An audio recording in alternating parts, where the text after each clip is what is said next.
Coffee. Now. The command sliced through the conference room like a knife through butter. That was Harrison Tate speaking. 58, perpetually tanned from business trips to tropical golf resorts, with the depth of a puddle in August.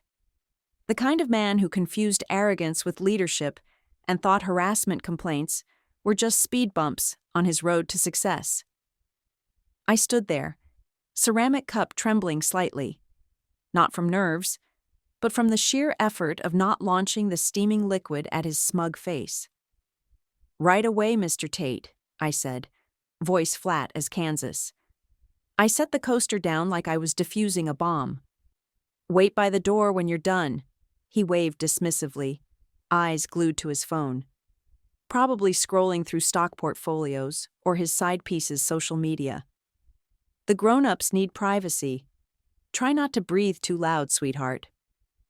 I made my way past the plush leather seats, each one worth more than a year's rent, to my folding chair by the wall. The spectator's perch, the observer's cage. Let me be crystal clear about something. I'm not some fresh-faced college grad. I'm 45. I've got an MBA gathering dust and a tolerance for nonsense that expired around the time the Mayans predicted the apocalypse. But to Harrison and his boardroom of walking corpses in expensive suits, I was just Rachel from administration. A body to fetch files, pour drinks, and absorb their casual contempt like a human sponge.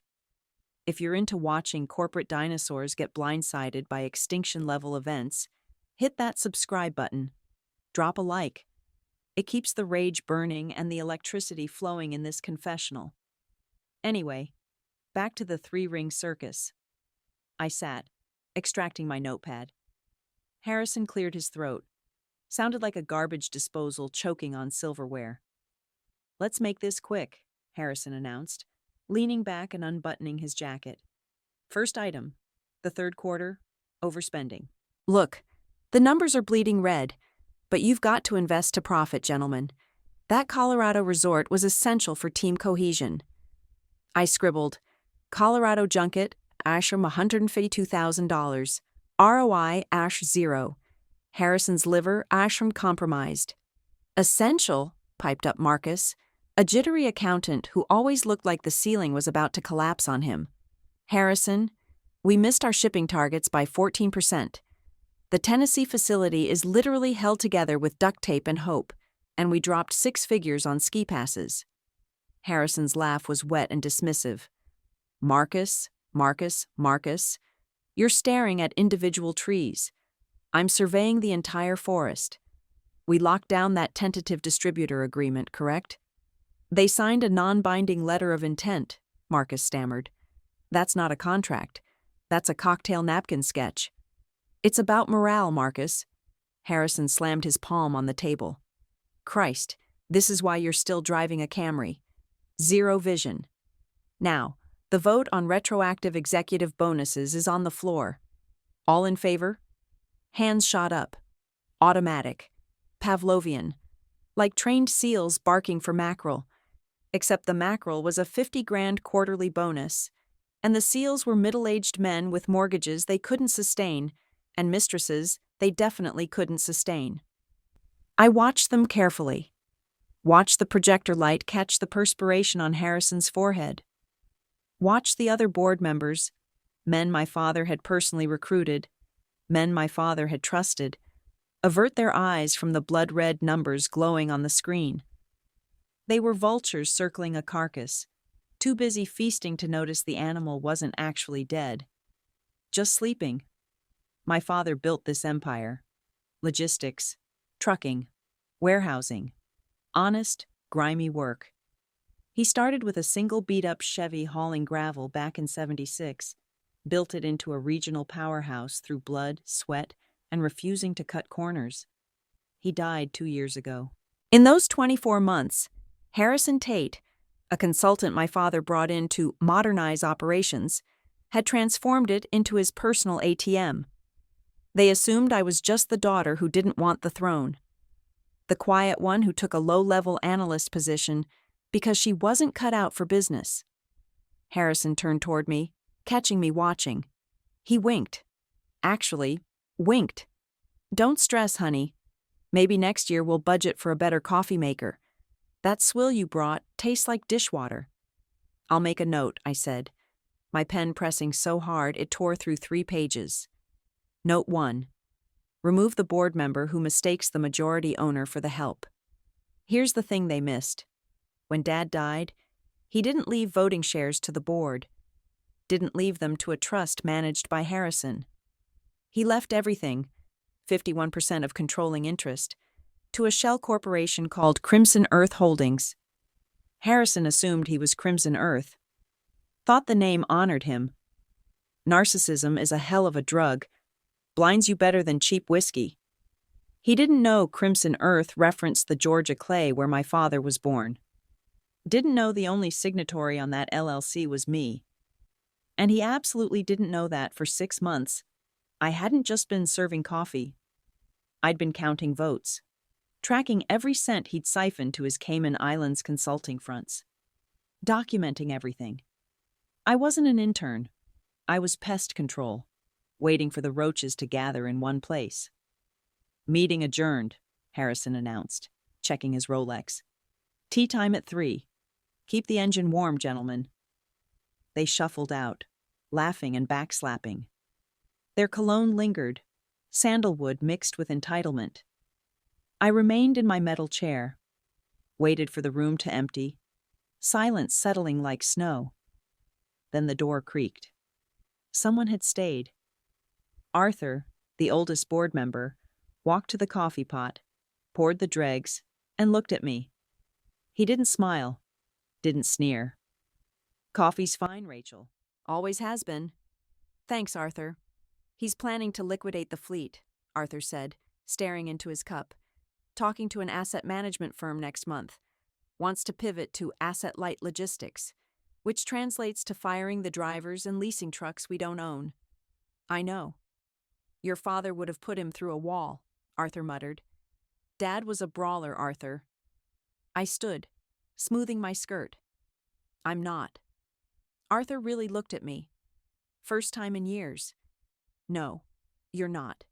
You're something different. I'm just the admin, I said, collecting dirty cups. But Arthur, don't liquidate your shares yet. He raised a bushy eyebrow. Why? Because, I said, walking toward the door, the value's about to spike. Or crater. Depends which side of the table you're on when the music stops. I walked out into the corridor, dishes rattling. The heavy oak doors swung shut behind me with a sound like a coffin lid sealing. Harrison was already halfway to the elevator, screaming at someone on his phone. Bring the coffee, intern, I whispered to myself, heading for the service elevator. Coffee delivered, I answered my own echo. Poison comes next. The office at 8 p.m. is a different animal than at 8 a.m. Morning is performative theater, people power walking with empty folders, phones ringing to prove relevance. The hum of fluorescent anxiety. But night? Night? The building exhales. Air conditioning rattles like a smoker's last breath. Shadows stretch across cubicles, transforming the open floor into a graveyard of abandoned dreams. This was my time. I sat in my cubicle, a beige coffin between the copier and the restroom. Prime real estate, if you enjoy the scent of ozone and air freshener. But I wasn't logging into the standard Rachel admin profile. I pulled a small encrypted USB drive from my purse lining. Looked like a cheap promotional stick from a job fair, but contained a Linux boot drive with a keylogger I'd installed on the server 3 months ago. Illegal? Probably. Do I care? Let's just say my moral compass points exclusively toward survival. And right now, the ship was sinking. I booted up. The screen flickered, bypassing the standard corporate login with its stock photo of a diverse team high-fiving over spreadsheets. Instead, raw command lines. I navigated to the archived board minutes. Harrison was lazy, his fatal flaw. He didn't hide his theft. He just made it so boring nobody would look. Buried his embezzlement in documents so dry they could dehydrate a camel. Let's see what you've been up to, you slippery bastard, I muttered, lighting a metaphorical cigarette.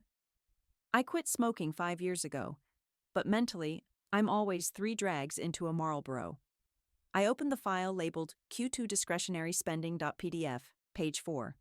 Consulting fees to Summit Strategies, $47,000. Page 12. Retainer for advisory services, Summit Strategies, $63,000. Page 28. Miscellaneous coordination, Summit Strategies, $34,000. I'd run a background check on Summit Strategies 2 weeks ago. Registered address: a P.O. box in a Delaware strip mall, sandwiched between a We Buy Gold place and a vape shop. Their CEO? A guy named Tyler Durden. I'm not kidding. He was so arrogant he used a Fight Club reference for his shell company. The rage flared, hot and sharp like swallowing broken glass. It wasn't just the money, it was the disrespect. My mind flashed to the funeral. Raining, because of course it was.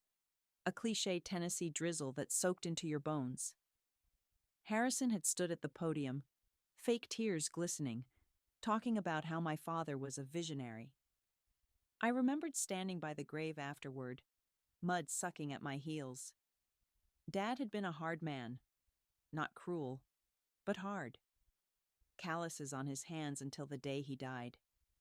He used to tell me, "Rachel, there are 2 types of people, ones who build the house and ones who complain about the draft." A week before he passed, he called me to his study. The room smelled of old paper and pipe tobacco. He looked small in his leather chair, cancer having carved away the man who used to lift engine blocks solo. "They're coming for it, Rachel," he wheezed. "The vultures, Harrison, the banks. They think because you're a woman and quiet, you're weak." "I'm not weak, Dad." "I know." He squeezed my hand, surprisingly strong. "But don't fight them like I would. I used a hammer. You use a scalpel. Real power isn't in signatures. It's in the structure. The bylaws, the footnotes, that's where you kill them." He handed me a leather-bound document, the original incorporation articles from 1976. "Read Section 14, he whispered, "and don't tell a soul until you're ready to pull the trigger." Back in the dark office, I minimized Harrison's theft documentation and opened a scanned copy of that old document. Section 14, Emergency Governance Protocols. Dense legal jargon most lawyers would skim. But translated, in the event of documented fiduciary negligence by the sitting chairman, any shareholder possessing more than 15% of voting stock may unilaterally convene an emergency session without board consent, provided 48 hours notice. Harrison thought he was safe because he controlled the board, thought he could vote down any motion I raised. But Section 14 bypassed the board entirely, went straight to shareholders. Here's the kicker. Harrison had diluted shares over 5 years to bring in strategic partners, his golf buddies. He currently held 12%. Other board members held a combined 20%. The rest was public float. I held 51% through the shell, but I hadn't claimed it yet. Officially, shares were in trust. If I claimed them now, Harrison would know. He'd lawyer up, freeze assets, drag this through courts for a decade while he drained the company dry. No. I needed to trap him. Needed him to commit to something so catastrophic, even his buddies couldn't defend him. I toggled back to the server. Found a draft email in Harrison's outbox. Subject: Project Phoenix. I opened it. To Sterling Capital Management. From H. Tate. Fleet liquidation. John. We're greenlit. Pushing the vote through next week. We'll sell the trucking division for scrap, leaseback vehicles, and take the immediate cash injection as executive performance bonuses before the quarterly report drops. The interim board won't see it coming. Lunch Tuesday? My stomach churned. He wasn't just skimming. He was gutting the fish. Selling the fleet meant destroying the company my father built. Meant firing 400 drivers. Meant the end. "Scrap value," I whispered. I looked at the time. 9:47 p.m. Cleaning crew would arrive soon. I saved the email, printed the Summit Strategies invoices, tucked them into the crimson folder in my bottom drawer. The intern was done serving coffee. Time to start mixing poison. I logged out, pulled the USB, wiped the keyboard. Not for fingerprints.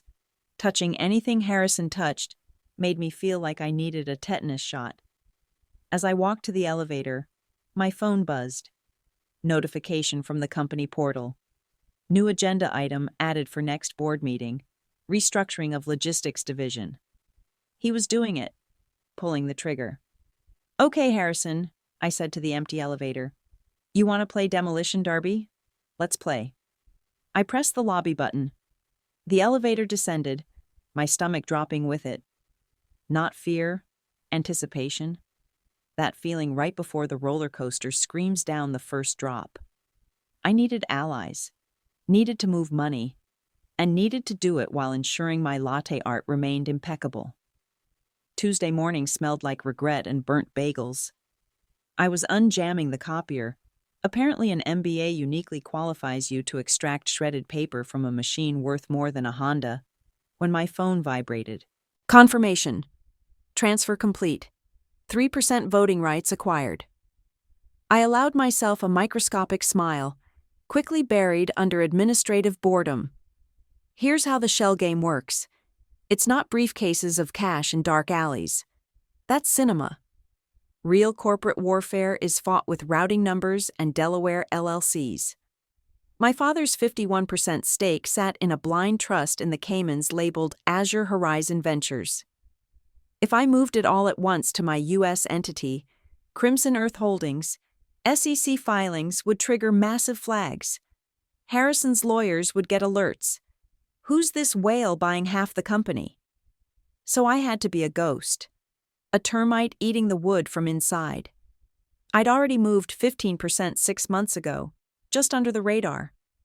But to trigger Section 14, the nuclear option, I needed activity that looked like disconnected investors, not one massive hostile entity.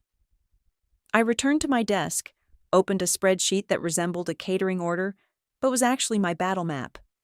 I'd created 3 new LLCs last week. 1. Dawn Transport Partners. Sounds optimistic, right? 2. Tennessee Freight Solutions. Boring. Blends in. 3. Kramer and Associates. A Seinfeld nod, because if you can't laugh while destroying your enemies, what's the point? I was moving remaining shares from the Cayman Trust into these 3 buckets. 12% to Dawn, 12% to Tennessee Freight, 12% to Kramer. To Harrison, it would look like random market movement.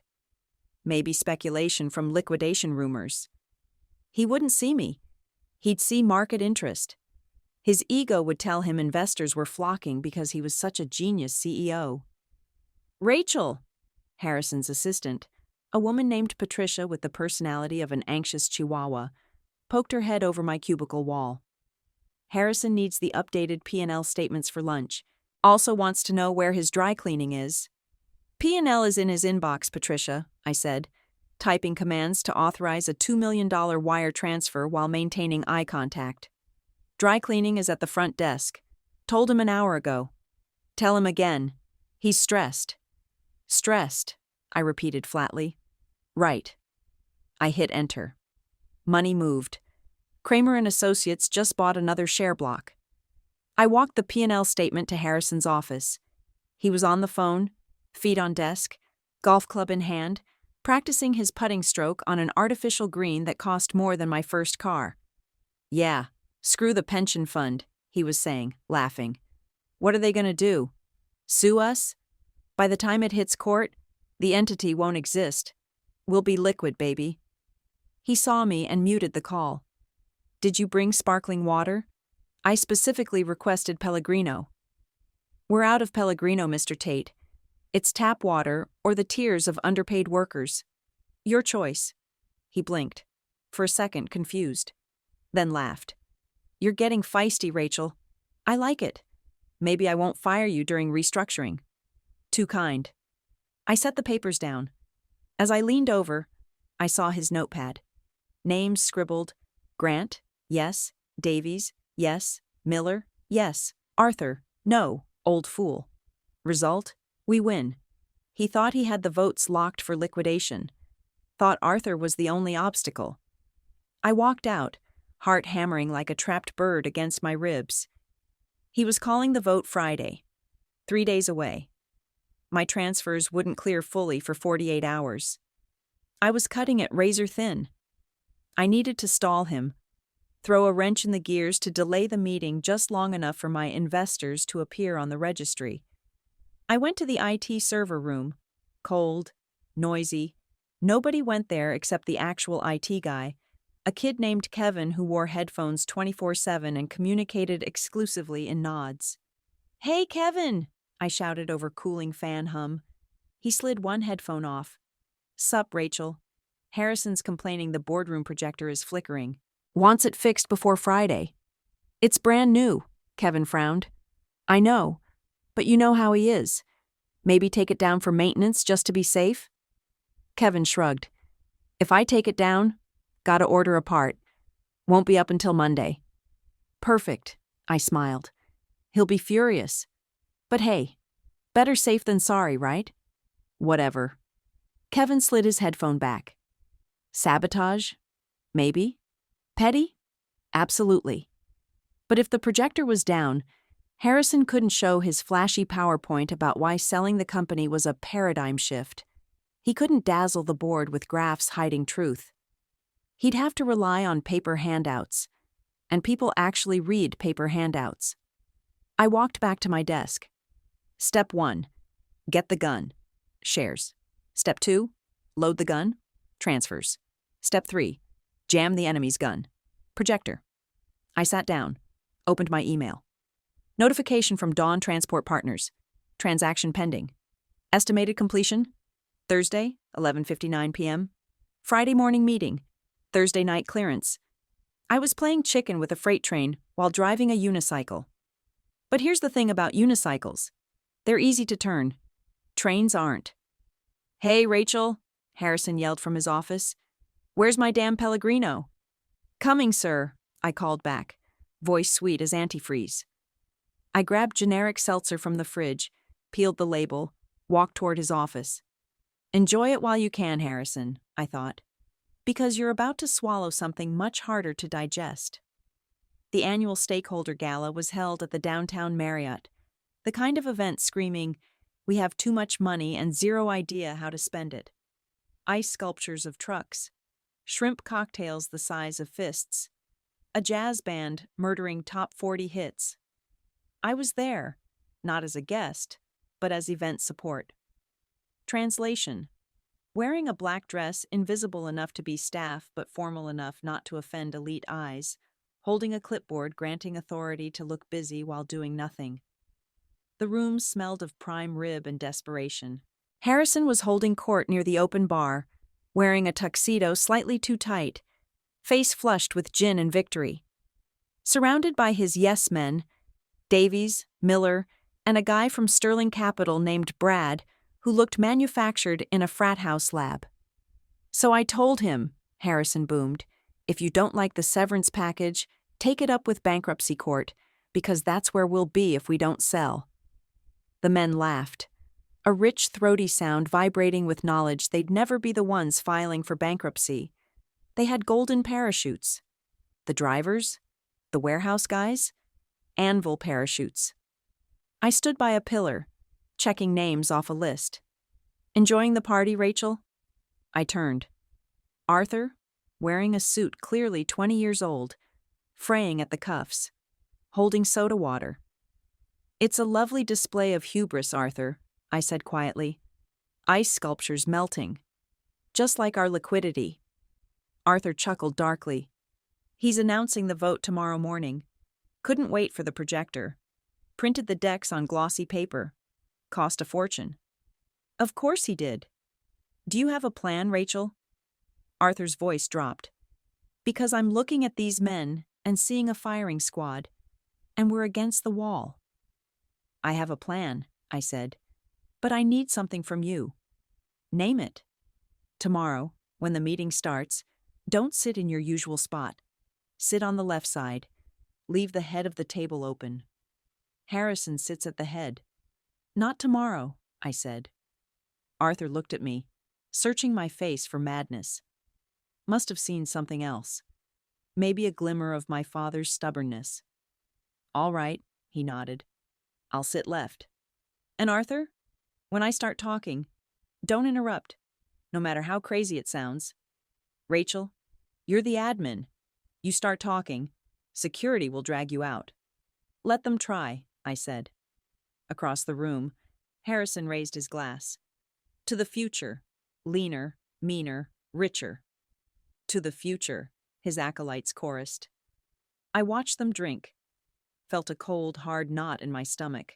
They were celebrating my family legacy's death, toasting to 400 people's unemployment, people who'd sent my dad Christmas cards every year. I saw Brad from Sterling lean in, whisper to Harrison. Harrison looked at me, pointed. They both laughed. That laugh? That was fuel. I wasn't just going to fire him. I was going to dismantle him. Take him apart piece by piece until he was just a man in a bad tuxedo wondering where his life went. I walked to the DJ booth. Guy was taking a break, eating a slider. Hey, I said. Take requests? Sure, he mumbled. Play The Gambler by Kenny Rogers in about 10 minutes. Kind of old school, isn't it? It's a classic, I said. Know when to hold 'em, know when to fold 'em. I walked away. 10 minutes later, as Harrison was mid-speech about synergy, the song started. You got to know when to hold 'em. Harrison frowned, looking around. Tried talking over the music, but the chorus kicked in. Know when to walk away, know when to run. I caught his eye across the room. Didn't smile, just raised my clipboard in a mock toast. He looked annoyed, dismissive. Turned back to his friends, shouting over the country ballad. He didn't know he was already out of time. I checked my phone. Dawn Transport Partners, verified. Tennessee Freight Solutions, verified. Kramer and Associates, verified. The gun was loaded. Safety was off. I left the party before the song ended. Had work to do. Had to prepare the crimson folder. Iron a blouse. Tomorrow wasn't just a meeting. It was an execution. I didn't sleep. Sleep is for people not plotting corporate coups. Instead, I spent the night in my living room surrounded by paper stacks, smelling like warm toner and justice. My apartment is modest. Harrison probably spends more on wine monthly than I spend on rent yearly. That's by design. My father taught me. Wealth screams, power whispers.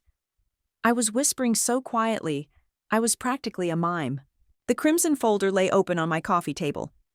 Not actually crimson. Standard manila marked with red Sharpie. Agenda scrolled on the front. Inside, 3 documents. 1. Shareholder registry. Updated 4 now a.m. Crimson Earth Holdings, me, 15%. Dawn Transport, me, 12%. Tennessee Freight, me, 12%. Kramer and Associates, me, 12%.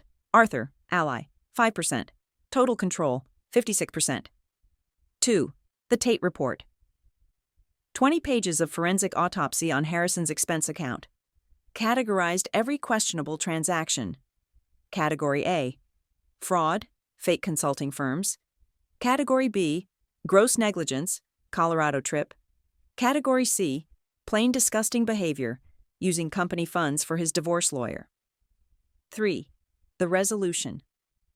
Single sheet drafted by my lawyer, who thinks I'm insane but cashes checks.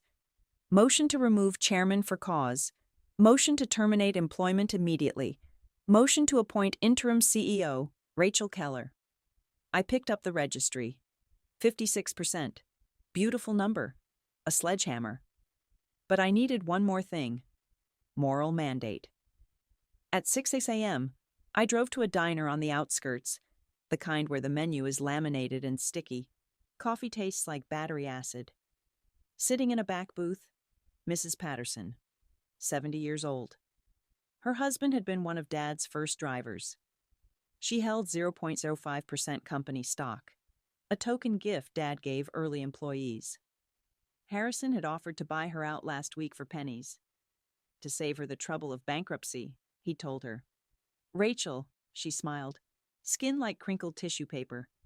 "You look tired, honey." "I'm okay, Mrs. Patterson. Did you bring the paper?" She reached into her oversized handbag, pulled out a proxy form. "That man, Mr. Tate, called again yesterday. Said if I didn't sell, the stock would be worthless by Monday." "He's lying, Mrs. Patterson." "I know," she said. "Your father never hired liars. He hired men who looked you in the eye." She tapped the paper. "I signed it, giving my proxy to you, not some shell company." "To you. Thank you. You go get him, honey. For Earl." Earl was her husband. Died of a heart attack in his truck cab 10 years ago.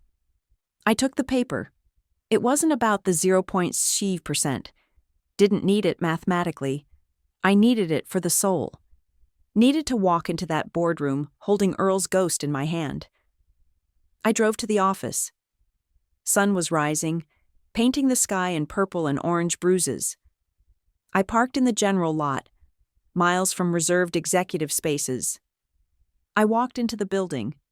Security guard Mike nodded. "Morning, Rachel. Big day?"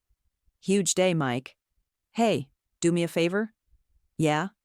"If Harrison calls you later to escort someone out, make sure you check who he's pointing at." Mike laughed. "You planning a rumble?" "Something like that." I went to the executive floor. Silent, calm before artillery barrage. I placed the crimson folder on the table at the far end of the boardroom, the seat opposite Harrison's. Then I went to the break room, brewed fresh coffee. Because if I was going to watch the world burn, I wanted a caffeine buzz. At 8:47 a.m., the elevator chimed.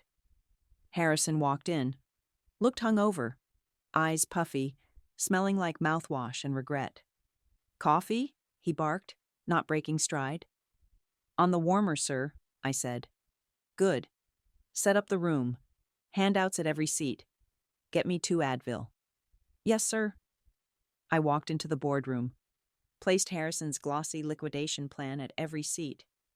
Then underneath each one, I slid a single sheet. Agenda item: review of fiduciary duties. Buried. Wouldn't see it until they lifted the main packet. I stood at the head of the table, ran my hand over the leather chair. "Not today, Harrison," I whispered. "Today, the intern sits here." I heard voices in the hall, board members arriving. Showtime. The boardroom filled with the usual cast. Davies checking his watch every 30 seconds, clearly wishing he was on his yacht. Miller texting furiously under the table. Brad from Sterling looking like a shark smelling blood. And Arthur. He walked in slowly, leaning on his cane. Looked at the table. Saw the name cards. Harrison's at the head. Mine nowhere. Arthur looked at me. I gave a microscopic nod. He walked past his usual seat on the right, sat on the left, leaving the opposite end chair, the foot of the table, empty. "Arthur, you're in the wrong spot," Harrison boomed, slamming files down. "Old age getting to the memory?" "Just felt like a change, Harrison," Arthur rasped. "Suit yourself. Let's start. Hard stop at 11. I've got lunch." "You always have lunch," I thought. I was standing by the sideboard, holding the coffee pot. The invisible woman. "All right," Harrison stood. "As you know, we're here to discuss strategic divestiture of fleet assets. Sterling put together a generous offer." "Fire sale," Arthur interrupted.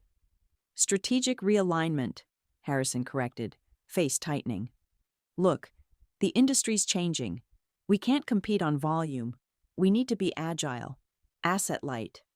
"We're a trucking company, Harrison," Arthur said. "Without trucks, we're just a glorified travel agency for boxes." "We're a logistics solutions provider," Harrison sneered.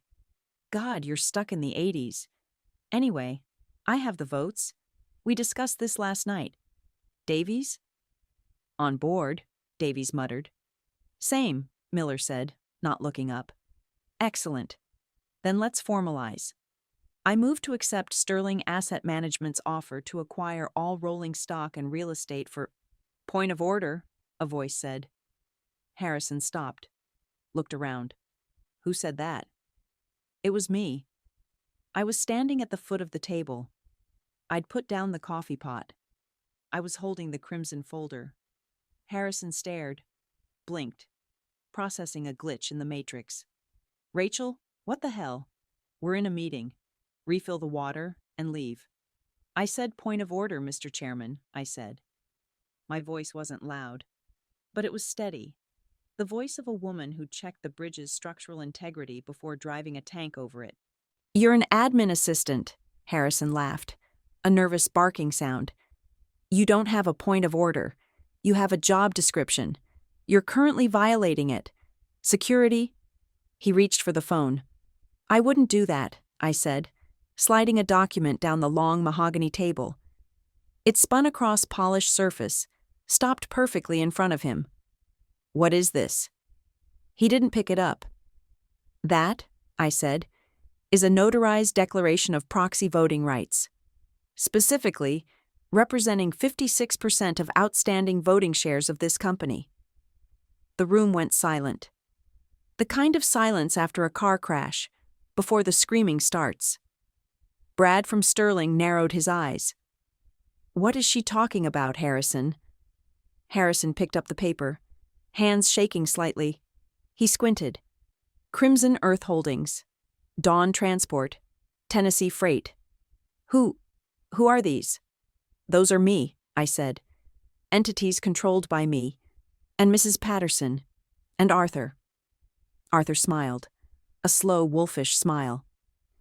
I believe she has the floor, Harrison. Harrison's face went from tan to sickly gray. This is fraud. You can't just— You're the secretary. I'm the founder's daughter, I said, stepping forward, and I'm the majority shareholder. According to Section 14 of the bylaws, which I'm sure you've read, being such a diligent chairman, I'm invoking my right to suspend the current agenda and introduce a new one. You can't do that, Davies stood up. This is highly irregular. Sit down, Bob, I snapped, or I'll have the forensic audit of your expense account projected on the wall. I know about the consulting fees to your brother-in-law. Davies sat so fast he almost missed the chair. Harrison looked at the paper, then at me. Arrogance cracking, facade crumbling. Rachel, he said, voice taking on a wheedling, patronizing tone. Honey, you don't understand these things. This is high finance. You're upset about your dad. I get it. But let's not do something we'll regret. Oh, I'm not regretting anything, I said. I'm just getting started. I walked to the head of the table, stood right next to him, could smell the fear radiating off him. Smelled better than the coffee. Move, I said. Excuse me? You're in my seat. Move. He looked at the board. Nobody moved. Brad looked away. Davies studied his cuticles. Harrison stood, looked small, looked like a man who just realized his parachute was actually an anvil. He stepped aside. I sat in the leather chair, still warm from his body heat. Felt disgusting. Felt like victory. Item 1, I said, opening the crimson folder. The termination of Harrison Tate. The air had transformed. No longer a club, now a tribunal. I sat at the head, crimson folder open. Harrison was standing off to the side, leaning against the wall where I used to sit. Visual irony thick enough to cut with a knife. This is ridiculous, Harrison sputtered, trying to regain footing. You can't just walk in with fake papers and hijack a board meeting. I'm calling legal. Legal is already here, I said, nodding toward the door. My lawyer, a sharp-eyed woman named Sarah, walked in, carrying a briefcase heavy enough to bludgeon someone. Mr. Tate, Sarah said, placing files on the table. I represent Crimson Earth Holdings and the majority interest. Filings were submitted to the SEC this morning. The special session is valid. She's a damn secretary, Harrison shouted, pointing a trembling finger. She doesn't know how to run a lemonade stand, let alone a logistics firm. And you do? I asked, voice calm. Let's review your performance, Harrison. I pulled the Tate report from the folder. Page 1, I read. $312,000 in marketing expenses to a firm called Blue Wave Media. Interesting thing about Blue Wave. Their registered agent is your wife, Karen, and their only client is us. Board members shifted. Corruption is fine when everyone gets a cut. But when one guy eats the whole pie, the others get jealous. That was legitimate outreach, Harrison stammered. Page 2, I continued. Private jet charters to Cabo. Manifest lists you and a Miss Trixie LaRue. Is she a supply chain expert, Harrison? Arthur let out a bark of laughter. This is a witch hunt, Harrison screamed, face turning dangerous purple. I saved this company. When fuel prices spiked, who negotiated the hedge? You didn't, I said. Marcus did. You were in Napa. I looked at Marcus, the nervous accountant. He looked up, surprised. Marcus, I said, did Harrison negotiate the fuel hedge? Marcus looked at Harrison, then at me. Swallowed hard. No, I did. Harrison signed the paperwork. Traitor, Harrison hissed. It's over, Harrison, I said. I looked down the table at the other men.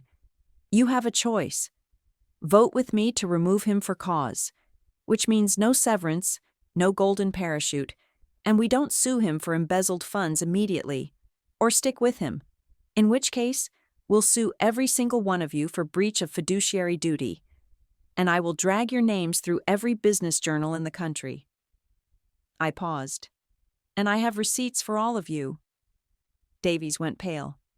Now, Rachel, let's not be hasty. If Harrison's been misappropriating funds, we certainly didn't know. We were deceived. Shocked, Miller chimed in. I'm shocked. The rats were abandoning ship. Beautiful. Harrison looked at them, eyes wide with betrayal. You cowards! I made you rich. You made yourself rich, Harrison, Arthur said quietly. We just picked up crumbs. I demand a vote, Harrison yelled. Right now, a vote of confidence. Careful what you wish for, I said. I am the chairman. I run this room. He lunged toward the table. For a second, I thought he'd hit me, but he just grabbed the water pitcher, the one I'd filled, and threw it. It shattered against the wall, splashing over the framed portrait of my father. The room went dead silent. Water dripped down my father's face in the photo, looking like tears. That was it. That was the moment. I stood slowly. I wasn't the intern anymore. Wasn't the quiet daughter. I was the exterminator, and the AC was broken. You're right, Harrison, I said, voice ice cold. You demand a vote. Let's give you one. I looked at the board. Motion to remove Harrison Tate as chairman and CEO, effective immediately, for cause, including embezzlement, fraud, and gross negligence. Do I have a second? Second, Arthur said, voice clear as a bell. All in favor? I raised my hand. Arthur raised his, then Marcus. Then slowly, Davies raised his. Then Miller. Even Brad from Sterling, seeing the deal was dead, raised his hand. Unanimous, I said. Harrison stood there, panting, chest heaving, looked at the forest of hands. You can't do this, he whispered. I'm the only one who knows how this place works. No, Harrison, I said. You're the only one who forgot. I pressed the intercom. Mike, you can come in now. Mike, the security guard, opened the door. Looked at the shattered picture, water on the wall, then at Harrison. Everything okay, Miss Keller? Mike asked, looking at me. Not Harrison, at me. Mr. Tate was just leaving. Mike, please escort him to his office to collect personal effects. 1 box, supervised, no electronics, No files. You can't touch my computer, Harrison shrieked. My contacts are in there. Company property, I said. And since you used company email to plan your liquidation sale, we'll keep that hard drive for the forensic accountants. They love puzzles. Harrison stared at me with pure hatred. You'll run this place into the ground in 6 months. Maybe, I said. But at least I know how to make coffee. Mike stepped forward. Let's go, Mr. Tate. Harrison straightened his jacket, tried to muster dignity. Hard to look dignified when you've just been overthrown by the person you treated like furniture. He walked out, Mike shadowing closely. The door closed. I looked at the remaining board members, silent, terrifyingly attentive, waiting to see if I'd execute them next. Sit down, I said. They sat. Here's the new reality, I began, pacing around the table. The sale to Sterling is dead. Brad, you can tell your boss the fleet isn't for sale. Brad nodded, gathered things, practically ran out. Davies, Miller. I looked at them. You're staying for now because firing the whole board in one day scares banks. But you're on notice. No more retreats. No consulting fees. You work for me now. And I read receipts. They nodded vigorously. Would have agreed to wear clown shoes if I asked. Marcus, I turned to the accountant. You're the new CFO. Marcus's jaw dropped. Me? But you're the only one who noticed the fuel hedge, I said. And the only one who hasn't tried to steal from me. The job's yours. Fix the budget. Find money for drivers. Cut executive bonuses to 0 until we're profitable. 0? Davies squeaked. 0, I said. You're lucky I'm not asking for refunds on the last 5 years. I walked back to the head of the table. Looked at the mess. Shattered glass on the floor. One more thing, I said. We're not asset light anymore. We're a trucking company. We haul things. Fix things. Get our hands dirty. If you don't like dirt, there's the door. Nobody moved. I sat. Felt exhausted. Hands trembling under the table. Wasn't triumph. Was adrenaline crash. But then I looked at Arthur. He was smiling. Gave me a small salute with his cane. Good meeting, Chairman, he said. Meeting adjourned, I said. I waited until they all left. Needed a minute. I walked to my father's portrait, used a napkin to wipe water off the glass. Did I use the scalpel, Dad? I whispered. He didn't answer. Didn't look disappointed either. I looked out the window. Down in the parking lot, I saw Harrison walking to his Porsche, carrying a small cardboard box. He threw it into the passenger seat, got in, peeled out, nearly hitting a delivery van. Good riddance, I said. My phone buzzed. Text from Kevin in IT. Projector fixed. Also locked Harrison's account. He tried to remote wipe his phone. I blocked it. LOL. I smiled. The intern network was strong. I walked back to the table. My coffee was cold. I picked up the cup. Didn't drink. Poured it into the corner plant. Here's to new growth, I said. I picked up the phone to call Mrs. Patterson. Wanted to tell her Earl's company was safe. But before I dialed, I saw next week's agenda. Item 1. Repair roof at Tennessee warehouse. Item 2. Driver raises real work. Finally. 3 months later. The boardroom smells different now. We got rid of expensive leather chairs, replaced them with ergonomic mesh ones. Not as pretty, but you don't fall asleep in them. The mahogany table's still there, but covered in blueprints and spreadsheets, not glossy brochures. I was sitting at the head, reviewing quarterly numbers with Marcus. We're up 6%, Marcus said, pointing to a graph. Driver retention is highest. It's been in a decade. The raises paid off. Fewer accidents, better delivery times. And the debt? I asked. We're servicing it. Tight, Rachel. We're eating ramen in terms of cash flow, but we're not drowning. I like ramen, I said. Harrison is gone. He tried suing for wrongful termination. I countersued for embezzlement. We settled out of court. He dropped his suit. I agreed not to press criminal charges, provided he pays back 50% of what he stole, and signs an NDA that basically says, if he ever mentions this company again, I get his kidney. Last I heard, he's consulting for a crypto startup in Miami. Good luck to them.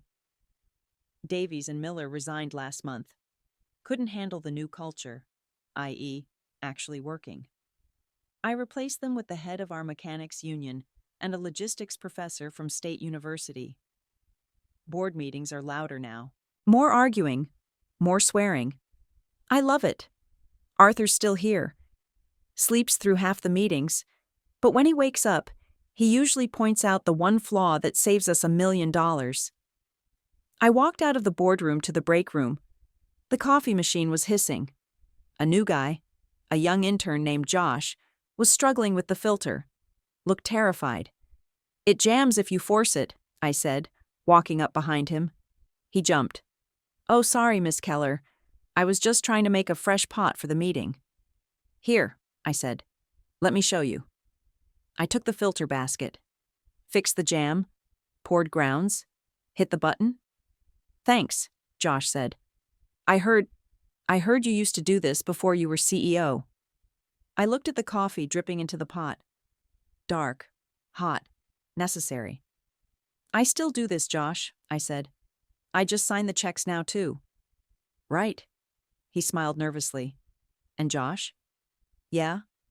If anyone treats you like furniture, take notes. Write down everything. Because the furniture usually outlasts the tenants. He laughed. I will. I walked back to my office, my dad's old office. Sat in his chair. Still a little too big for me, but I was growing into it.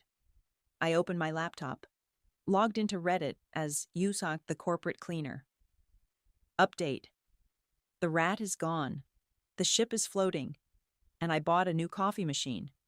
Thanks for listening to the rant. Moral of the story?